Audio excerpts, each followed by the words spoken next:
construyendo ideas con sentido. El Grupo SIP cambia tu mundo. Muchas gracias por la oportunidad de nuevamente de traernos por acá. El tema toma gran relevancia. Hace un tiempo atrás estuve trabajando en una escuela para padres y una madre me decía: mire, Hugo, en toda esta etapa de cambio yo desearía agarrar a mi hijo pequeñito, agarrarlo, meterlo en una cápsula y que no crezca. Ojalá, José Mario, pudiéramos tener toda la vida nosotros los hijos pequeñitos para poder tenerlos ahí, pero el ser humano está totalmente siempre evolucionando. Por eso hoy queremos compartir este tema de cómo prepararme para la llegada de la adolescencia y revisar 3 puntos muy importantes. Número 1, entender, José Mario, que el tema de la adolescencia no pasa de moda.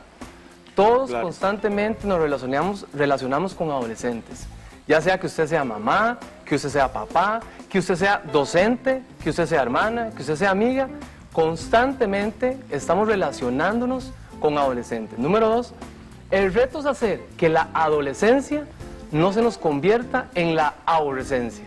Aborrecencia, sí, que no sea aborrecencia, oiga usted. Y por supuesto, entender que la adolescencia es una etapa más en todo el proceso de desarrollo de cada persona. Por eso, el paradigma, revisar el paradigma de la adolescencia, aquí es muy importante. Número 1, se nos hablaba de que la adolescencia era una etapa de carencias. Por eso se decía adolecer, ¿verdad? Que adolece de algo. Algo le falta. Algo le falta, ¿ok? Le falta madurez. Exactamente. Hoy en día hablamos de la etapa de la adolescencia como una etapa que nos permite potencializar a la persona. Es diferente, ¿verdad? Antes era carencia, ahora nos lleva hacia la parte de potencializar a esa persona. Es importante entender también que en este proceso no todos evolucionan de la misma manera, ¿ok? En cada proceso de desarrollo de cada persona, de una forma personal, ¿ok? Los cambios se dan totalmente diferentes. Entonces aquí el problema que surge en esta etapa, don Jorge Mario, creo que es lo que tenemos que hoy revisar, y es precisamente lo que crece el riesgo. Número 1, el riesgo de la pregunta que en algún momento a todas y a todos nos surge: ¿quién soy yo? Esa se llama la construcción de la identidad. De la identidad. Y la construcción de la identidad se da en este proceso, en esta etapa. En esa pregunta de quién soy yo, los jóvenes, las y los adolescentes comienzan a adoptar ciertas conductas, como por ejemplo las modas. Entonces de pronto aquella mamá, ¿verdad?, que tomaba al chiquito, lo agarraba, lo sentaba y le decía: venga papito para peinarlo, y lo agarraba y lo peinaba, carrera al lado, ¿verdad? Y la señora le ponía aquella camisa, si era chiquita, de Heidi, ¿verdad?, porque era la que ella se identificaba. Si es el chiquito, el de Bob Esponja, ¿verdad? Entonces, de un momento a otro, el chico comienza a crecer sin que nosotros nos comencemos a dar cuenta, y entonces ellos comienzan a adoptar ciertos tipos de moda, porque en esta etapa los jóvenes comienzan a buscar ciertas referencias. Entonces, de pronto, aquel chico que lo peinaban de carrera al lado, ahora es un punk. Sí, ahora es punk, ahora es picos parados aquí, ¿verdad? Ahora es perforaciones, entonces ahora es el piercing, ¿verdad? Ahora se ponen algunas argollas, extensiones en las orejas. Correcto.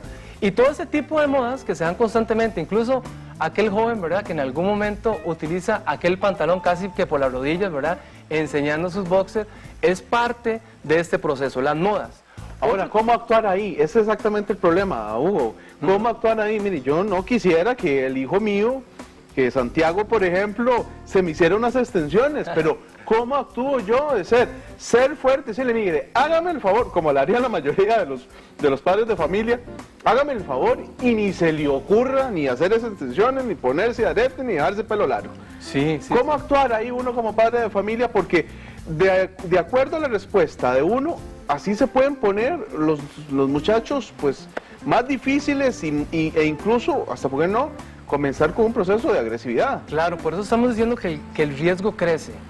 Don José, cuando uno lo hace desde la niñez y uno viene acompañando en un proceso de desarrollo al niño, cuando llegue la adolescencia, por eso lo decíamos anteriormente, ahorita fuera de cámaras, como usted interprete la adolescencia, así la va a vivir.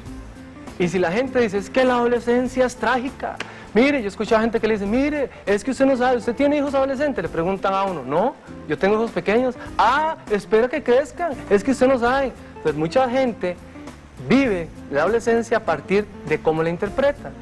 Y cuando usted acompaña a su hijo o a su hija en un proceso de desarrollo, donde ahí viene, y usted lo ha venido acompañando, usted y su esposa, ¿verdad? El papá y la mamá vienen acompañándolo, cuando llegue la adolescencia, el diálogo se puede promover.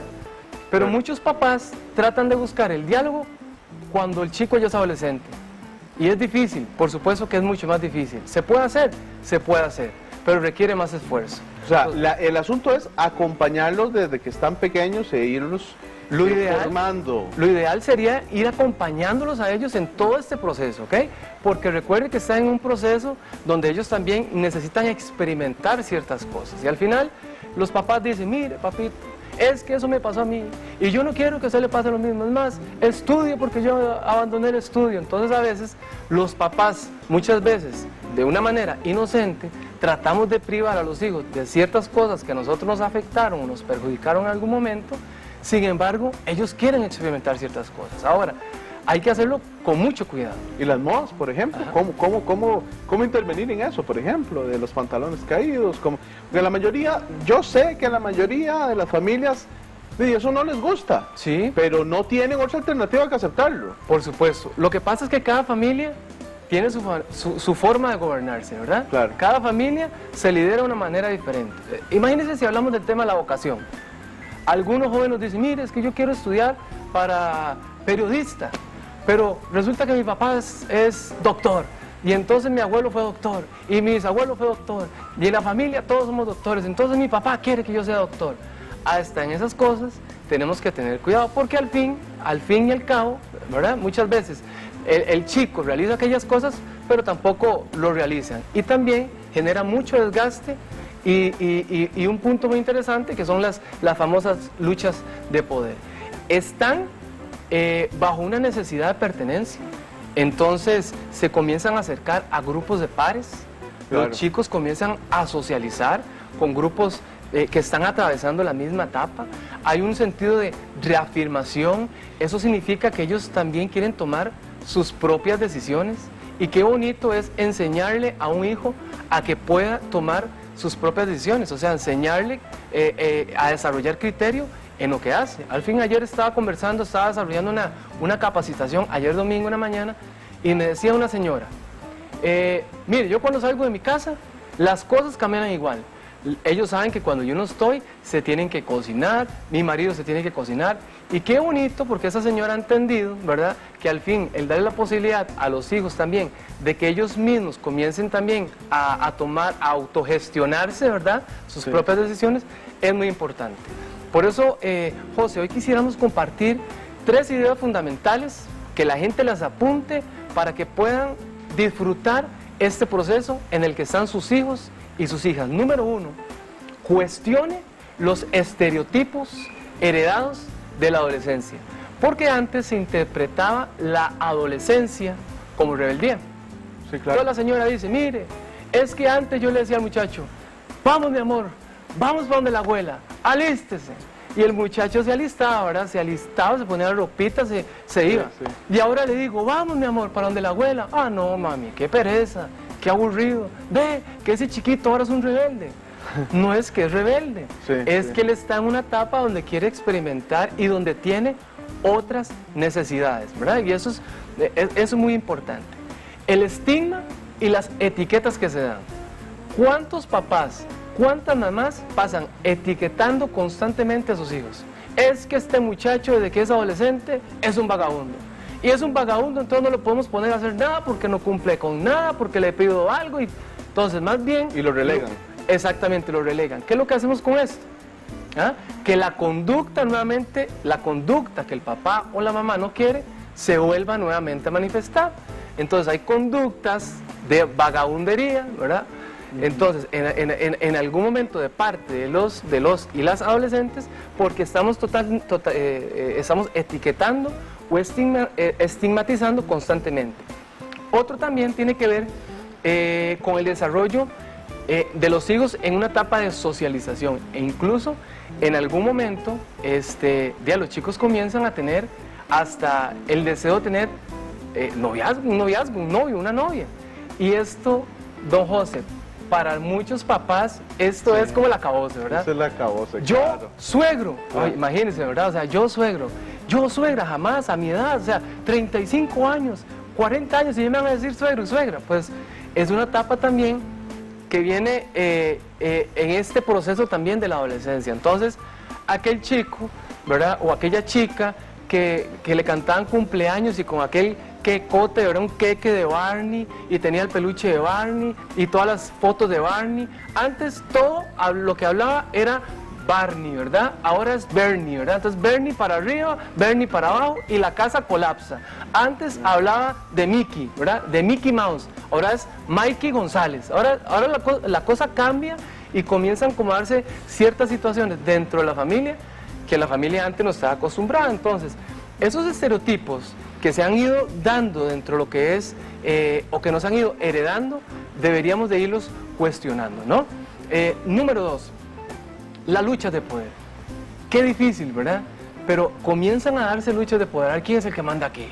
Porque los papás, en algún momento, los padres de familia, como que comienzan a sentirse, que comienzan a perder ese poder y ese control con los y las adolescentes, ¿verdad? Entonces tienen que hacer ciertas cosas para todavía sentirse que es el papá, ¿verdad? Para todavía es la autoridad sentirse en la casa, que soy la autoridad y todavía decir, yo, mientras usted viva bajo esas paredes, bajo este techo, hace usted lo que hace yo lo que diga. yo digo, ¿verdad? Y terminamos con la En un frase, puro ¿verdad? pleito. Sí, y con la si no, frase que todos los papás terminan, y punto, ¿verdad?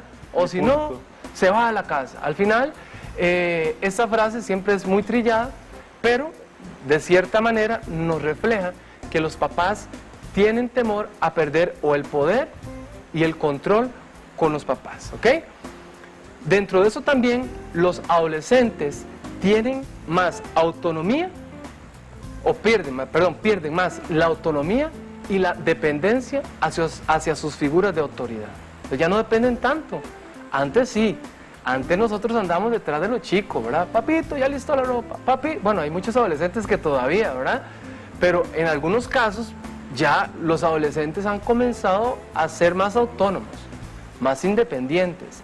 Y eso, lejos de hacerlo sentir mal a usted como papá y como mamá, siéntase más bien satisfecho de que está logrando ejercer parte fundamental de su rol. Y es permitir que sus hijos sean independientes y autónomos, ¿verdad? Que es parte esencial de todo este proceso. Okay. Y el último consejo. Dentro de todo esto, don José, también, el entender que en medio de todo este cambio hay que cuidar algo que es muy importante y se llama el vínculo. O sea, no podemos descuidar el vínculo. El vínculo es lo que nos une a nosotros como papás. Al fin y al cabo, es su hijo, es su hija. Y el disfrutar al hijo o a la hija en la etapa de vida en la que se encuentra. O sea, todos estamos en un ciclo vital de vida. Y de toda forma, en cualquier parte de este ciclo, nos puede generar crisis por el cambio que se da en el ciclo, desde la niñez hasta la adultez, ¿verdad? Aquella persona que en este momento en su vida se está retirando, se está pensionando y que quizás ese proceso de vida le esté generando crisis. Claro, en la adolescencia que se está dando todo este montón de cambios, muchas veces descuidamos fortalecer ese vínculo. Hay más cosas que nos unen que más cosas que nos separan. ¿Y cómo fortalecer el vínculo? Sacando tiempo, invirtiendo en el tiempo, sacando un tiempo. A ver, mi amor, vamos a ver, hace 5 años no lo hago, pero mi amor, ¿qué le parece si usted y yo, este fin de semana nos vamos a ver una película? ¿Qué le parece si este fin de semana nos vamos a comprar un heladito ahí, un chocobanano, ¿verdad? A cualquier lugar y nos sentamos ahí en el pollo de un parque a hablar de la vida, ¿verdad? A hablar de tus necesidades, a hablar de lo que está pasando a tu alrededor, a hablar de tu novia, a hablar de tu novio, a hablar de tus estudios. A veces no buscamos la forma de cómo fortalecer el vínculo. Ese vínculo se hace en la pareja. O sea, si nosotros no sacamos tiempo para fortalecer también el tiempo de la pareja, se nos cae el vínculo. El vínculo, fortalecerlo es importante. Y todo cambio etapa, toda etapa, todo cambio que se va dando en cualquier momento, genera un duelo. Hay que vivirlo, hay que aceptarlo, hay que decir, ay, yo quería y desearía que mi hijo se quede así. Verlo todo el día corriendo en la casa y jugando en la casa. Yo quisiera tenerlo todo el día metido y que no salga, que no me llegue a decir, mami, ¿puedo ir a una pijamada? Mami, ¿puedo ir al cine con mis amigos? Mami, ¿me da permiso de salir con tal persona? Yo quisiera, podrían decir algunas personas que nos escuchen, tal vez, y que nos ven en este momento, podría decir eso. Sin embargo, hay que vivirlo, hay que aceptarlo. Los cambios se dan, las etapas se dan. Eso no tiene, digamos, continúa, va a seguir, la vida tiene que seguir. Y las familias que no se adaptan a esos cambios de alguna forma, se comienzan a dañar, se comienzan a lesionar, ¿verdad? Por esta misma lucha de poder, por todo lo que se da adentro, por las relaciones tensas. Hay que hacer un reajuste, José Mario, en nuestras familias. Un reajuste que nos va a permitir a nosotros restablecer ciertas reglas ajustadas, ubicadas a la etapa de vida que están los y las adolescentes. Eso nos va a permitir a nosotros vivir esta etapa de vida que es tan intensa, que es tan bonita. Yo no sé, a veces nosotros los papás se nos olvidan, ¿verdad? O los adultos se nos olvidan que ya atravesamos esa etapa, ¿verdad? Y todo lo que nosotros deseamos experimentar en aquel momento se nos olvidó por alguna razón mágica, ¿verdad? Volver ahí, volver a pensar que es necesario experimentarlo y que todas las personas tienen el derecho de poder vivirlo y vivirlo intensamente. Perfecto, muchísimas gracias.